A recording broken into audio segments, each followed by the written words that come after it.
It says in the Bhagavad Gita, whenever vice is in the ascendant and virtue declines, I incarnate myself as an avatar and punish vice, punish evil, and bring virtue up, set it on its throne again. I'm paraphrasing. The idea of vice is not equivalent to that which a vice squad goes after. What it really means is when ungodliness is in the ascendant and godliness and God begins to be forgotten. And there are two ways that these things happen. One is in a mass way, and the other is in the particular. At this time, we have both the mass and the particular. The avatar, an avatar is one who has achieved oneness with God, has overcome all his past karma, has no need to come back to this world, except that he maintains a desireless desire, as Master described it, to help people. And these are people like Buddha, Shankaracharya, other great souls who come from time to time because mankind has forgotten what the purpose of life is. When Buddha taught, he was trying to get people away from believing that they could get everything they wanted from the gods by just performing ceremonies, the karma kand of the Vedas. And he, like Krishna also in the Bhagavad Gita, spoke against this kind of dependence on the Vedas. It's a very interesting thought to begin with. Why would the Vedas give ceremonies, which they did, for conquering your enemy, for achieving success in this world, for having children, for having a wife or a husband, for fulfilling your worldly desires?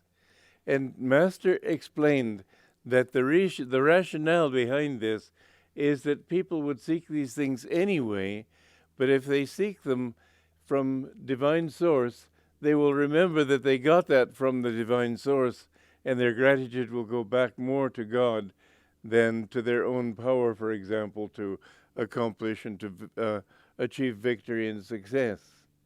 And so Buddha, when he came, talked against that. The Vedas actually are very deep scripture, and it's hard to tell from our point of view because the words have been translated in different ways and they have changed their meaning. For example, and this was some of the research that Sri Aurobindo did, that they talk of cows, but cow has another meaning. It means light. Go means light and not just cow. And people who have translated the Vedas into modern times, they've forgotten that. The Shankaracharya of Kanchipura, of Govardhan Mutt, explained that in the Veda on mathematics, it says, in the reign of King Kangsha, there was pestilence, bloodshed, and famine. And he thought, well, what has this got to do with mathematics? And he meditated on it and looked in ancient dictionaries and realized that it was, in fact, a very deep and practical mathematical formula.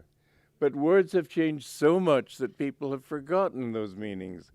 The best thing you can do is look at the Upanishads, which are the sort of essence of the Vedas, and the Vedanta, which means the end of the Vedas.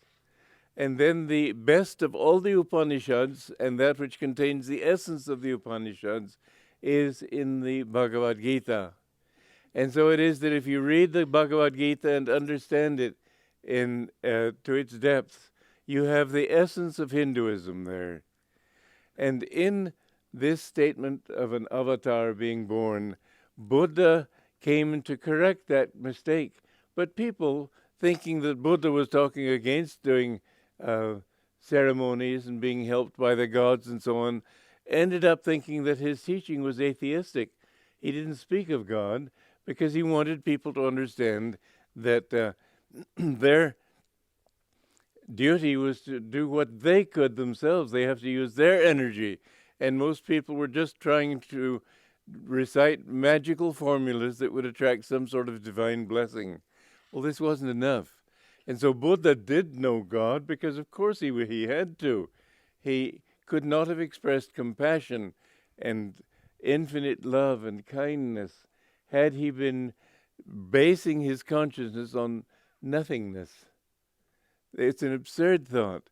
But in fact, Buddhists, in not Buddhism, but Buddhists, like not Christians, but church, not Christianity, but churchianity, people have lost sight. People lose sight again and again of their original teaching. And so people who were Buddhists, but not true followers of Buddha, as Christians are very rarely true followers of Christ. They thought that Buddha was an atheist.